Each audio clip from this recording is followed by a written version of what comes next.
যারা এই পথসভা শুনছেন, যাদের কাছে আমার কণ্ঠস্বর পৌঁছে যাচ্ছে, তারা সবাই জানেন অনেক বয়স্ক মানুষ যারা 70 দশক দেখেছেন, যারা জরুরি অবস্থা দেখেছেন, তাদের মনে আছে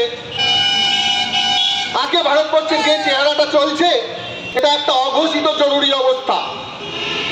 শুধু রাজনৈতিক সংসদীয় বিরোধী দল নয়, যে কোনো ধরনের কণ্ঠস্বর যারা এই বেআইনিকে, বেনিয়মকে, গণতন্ত্রের কণ্ঠস্বর রোধ করার, এই ভারত রাষ্ট্রকে একটা পুলিশি ব্যবস্থায় পরিণত করার, একটা ফ্যাসিস্ট ব্যবস্থায় পরিণত করার প্রক্রিয়াকে প্রশ্ন করেছেন, তারা অনেকেই গারদের আড়ালে।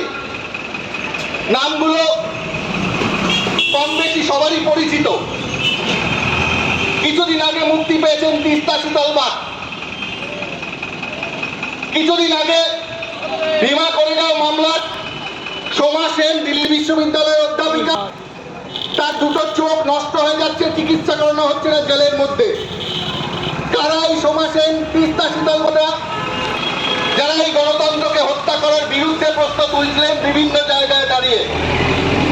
কিছুদিন আগে একটি প্রকাশ্য জনসভায় মুক্তি পাওয়ার পরে তিস্তা শীতলবাগ সমস্ত গণতন্ত্রপ্রেমী মানুষের কাছে প্রশ্ন তুলে গেছেন, আসুন দেখে যান ছত্তিশগড়ে কি গণতন্ত্র চলছে।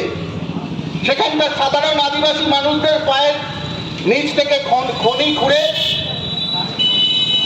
খনিজ সম্পদ লুট করার জন্য যে কর্পোরেটরা থাবা বাড়িয়েছে, সেই জিন্দাল আদানিদের হয়ে প্রকাশ্যে এই ভারত রাষ্ট্রের পুলিশ মিলিটারি পথে নেমেছে এবং তাদেরকে সেই তাদের ন্যায্য অধিকারের যে জল জঙ্গল জমি থেকে উৎখাত করছে।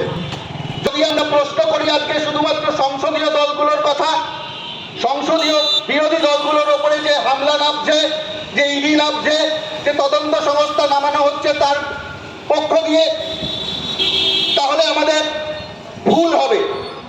আমরা ভুলে যাব না, ইতিহাস বারবার নানা চেহারায় ফিরে আসে।